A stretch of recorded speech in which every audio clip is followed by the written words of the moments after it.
Hey everybody, it's Eddie Foster. Just want to have a little conversation with you guys today. I am wanting to discuss a couple of things that I've been going through, people that have been bringing me questions, concerns, all of these things. So this video isn't necessarily going to be a normal video that is on a, what would you call it, professional level. I want to get real with you guys on this and have a real conversation. And the biggest thing that keeps coming my way right now is the market, where interest rates are, where, a recession is, housing crash, interest rates, how it's affecting refinance later. Should I buy now? Should I wait? All of these things. And what I can tell you is that you know, there are a lot of people out there that, we all do. We all have somebody out there, right, that is a professional in the real estate world. Unfortunately, that's usually our Uncle Jimmy or our Aunt Tammy that maybe have sold a house or sold two houses, or maybe they bought a house back in 2007. And people are getting guidance from these people. And I understand that we always want to listen to family or somebody that we put up on a little bit higher of a pedestal. But for some reason, the people that are coming into the market very often that are seeking our professional help don't want to take any of our professional advice for some reason. And I don't get it. They want to say, well, I heard this and I was told this by so and so. What I can tell you guys is that we have our fingers on the market, our fingers on the pulse. Okay. And, a lot of people that are out there, clients or potential clients, they think, well, of course, you just want to sell a house. Or in my case, of course, you just want to get the mortgage. Well, it isn't, of course, that's all we want to do. But we are trying to explain to you guys the the realness of the market, the history of the market, the future of the market, of what we can tell. And the way that we base our future, or at least the way that I can tell you I base my future of what I anticipate the market to be, isn't a crystal ball, because nobody has one, right? Nobody's got a crystal ball. However, there are companies out there, some of these major lenders or real estate firms such as Remax and Keller Williams, that have multi millions of dollars, and they actually employ people to do research on the history of what's going on today. They do statistics on the housing permits, housing sales, builders inventory, how many days on market, how does that relate to the history of it, or the last 5 years, or what does that compare to, and look at the future of things. There are people out there that is their main job, and they give us this information, not to mention what we are seeing in real time, right? In real time, with closings that are coming up, closings that might be falling apart, the type or quality of the buyer that's out there, whether or not they are a typical 20% buyer, or they are a first time home buyer that are putting minimal amounts down, or something that we're dealing with right now. A lot of is somebody who needs down payment assistance or marginal credit. These are things that have a dire control into what the marketplace looks like at the moment. So, I hear people come and they talk about, should I wait or should I buy? Here's the reality of something that's going on. Texas is one of the number one markets in the entire country. Okay, we've got people, companies that are flooding into Texas, 1,000 people a day that are coming here for one reason or another, that they're coming in here to either relocate their family for whatever reason they may have. They're looking because their business relocated, the tax situation with no state taxes. There's a lot of different reasons why people are coming here. But what I can tell you is that Texas, along with the rest of the nation, Texas is having a housing shortage. Okay, there are not enough houses to go around, period. End of story. The builders are trying to get rid of inventory. Um, there aren't enough houses. So, what does that look like? Let's answer that question. Should I wait or should I buy? If there's a housing shortage, How does that look in a year from now or 2 years from now when 1,000 people a day keep moving into Texas? The housing shortage isn't going to go away. It's going to get bigger, period. Then people ask, okay, well, I think, we're maybe looking at a recession on the horizon. Hello, looking at a recession on the horizon? We're in a freaking recession. Have you not been to the grocery store? Have you not went and filled up your gas? Have you not looked at your car bill on the insurance that probably at renewal went up 20 or 30%? I mean, we are in a recession, guys. And if you're sitting there listening to the news that are telling you that, oh, we're not in a recession, or you're buying into some political propaganda that we're not in a recession, we have reached over $1 trillion in credit card debt. Does it look like on the surface people are doing okay? Yeah, it may. But I'm here to tell you that I deal with dozens of people on a regular basis every single month. And what I can tell you is that credit card debt has went through the roof. I can tell you at the end of each month, most people are living paycheck to paycheck. And it doesn't matter if they make 50 grand a year, or it doesn't matter if they make $300,000 a year. They have put their life into a place where they need every dime that they can get. So we are in a recession, guys. So for anybody who doesn't think, I mean, look at where the gas is. I went and bought some ham the other day, some lunch meat. And that lunch meat, the same lunch meat that I bought 3 weeks prior, was now $2.50 more a pound. That is not an incremental jump. That was like a 30% increase overnight on lunch meat. So this whole thing of inflation is coming down. It's working its way down. That's bullshit, guys. It isn't. There may be some factors that the government likes to include in there and say this is coming down, but you and I all know that food cost is not coming down, fuel is not coming down, the insurance cost is not coming down. All the things that truly affect our lives has not come down at all. It has done nothing but go up. So, are we in a recession? My opinion, we've been in a recession. So, what's going to happen? What does all of this look like? Right? You can buy a house, and where we're at right now in the market, what I can tell you is 2 years ago, everybody was looking at these properties, and you were damn lucky if you could get a contract accepted. If you did not come into that property with an offer of 25, 50, $100,000 over market, you were not going to secure that offer. There was no way. Properties were getting 25 and 50 offers 24 hours after they put the house on the market. It was crazy, absolutely crazy. First time home buyers did not stand a chance. And it breaks my heart because I love first time home buyers. First time home buyers that do everything right. They get their credit in line, they save up their money for down payment, they've got their closing cost, or they've got a reasonable source of maybe a family member is going to help them with this. All of the things that they've gotten in line and excited to buy their first home. And guess what? They don't have $100,000 over the asking price to secure that home.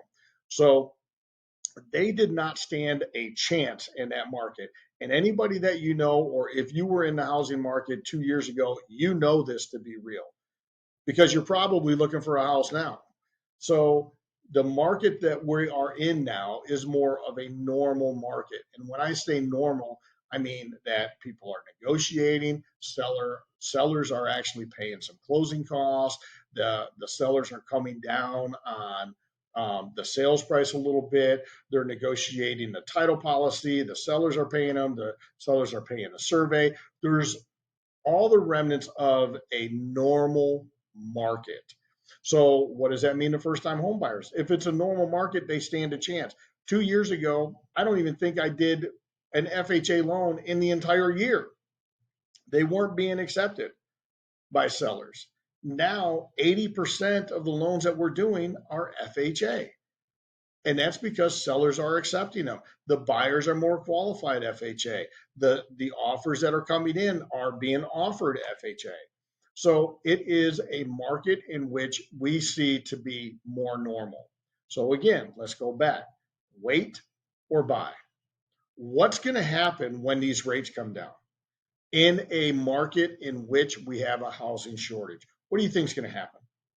We're going to go right back to where we were 2 years ago, and you're going to get people that are going to offer 25, 50, $100,000 over asking price.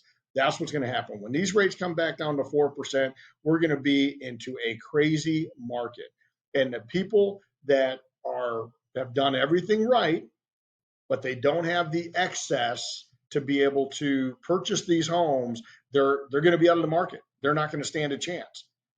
So that is what's going to happen. Not to mention, if you do the simple mathematics, because the market is not declining, it is not decreasing.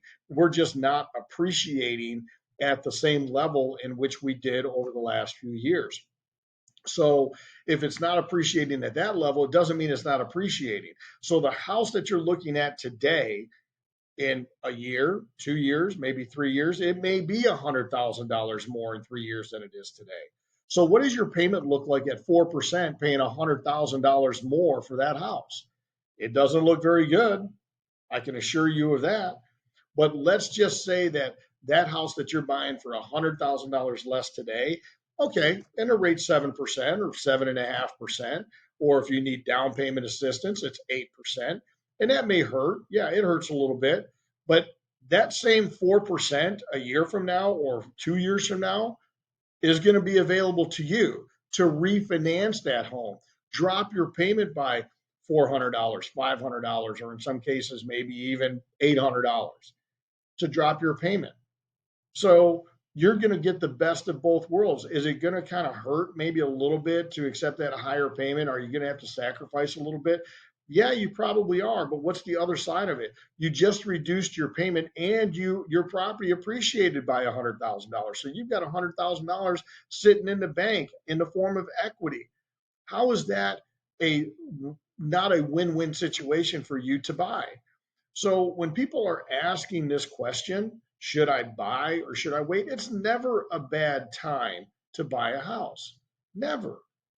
But at the same time, if you wait, the pros and the cons are heavily outweighed that it's not going to work in your favor. What if the rates don't come down? What if this is the new normal for another decade? What if they're going to sit here at 7%, 7.5%, 8%, 9, 10%? Who knows? Who knows what's going to happen? I mean, we all look and see that the world is crazy. So who knows what's going to happen? Nobody does. Nobody has that crystal ball. Do we anticipate a change? Yes, we do. Do we know where that change is going to be or happen or how long it's going to take?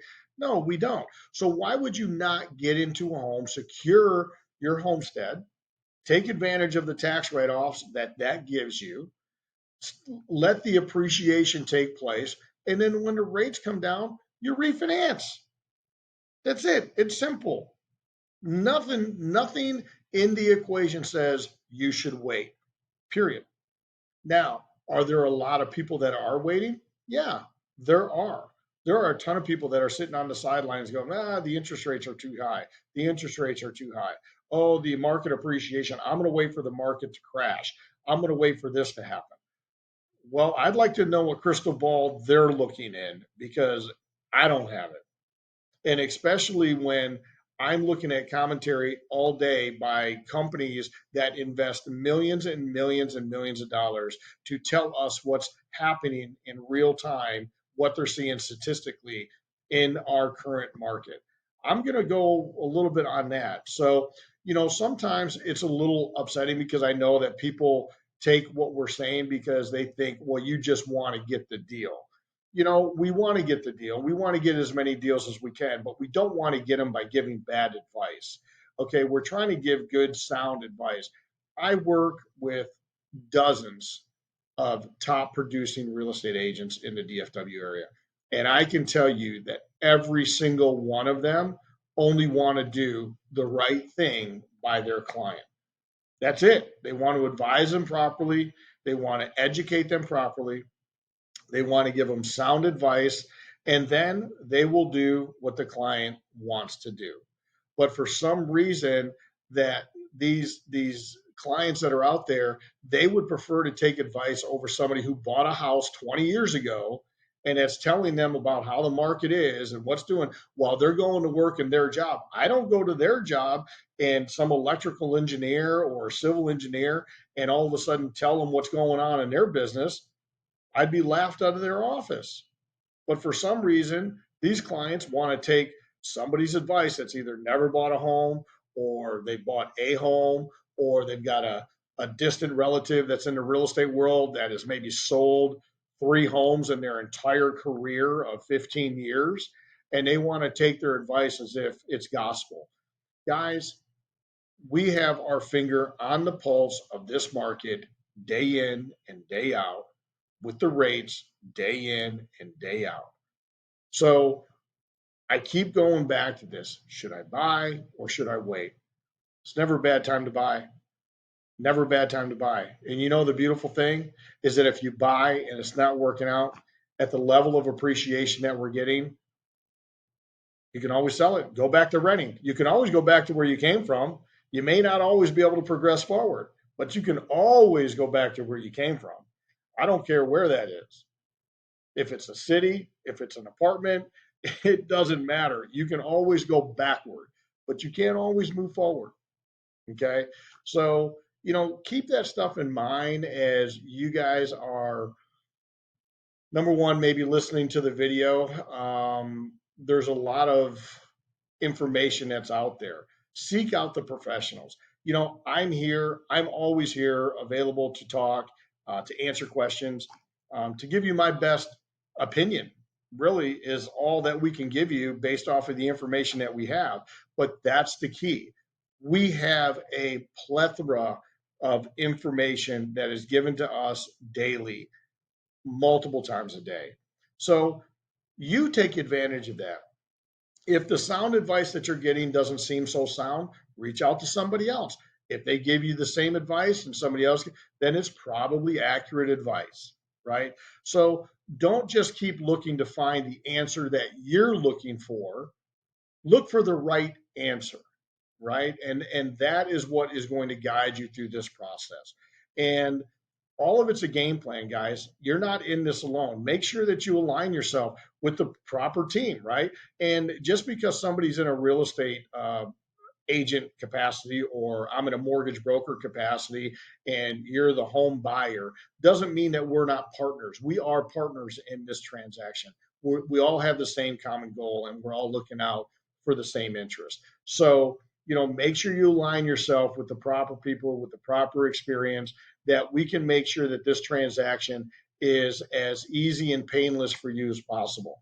If you are looking online and you're getting all your information from online sites or online mortgage companies, guys, you know what? There is nothing better in the world than actually talking to a professional that's been in the business a long time and practices in that business regularly. So, you know, just keep in mind, practice doesn't make perfect. Perfect practice makes perfect.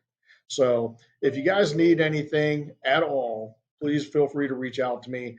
I'm always here for you. So you can reach me at 214-415-9406.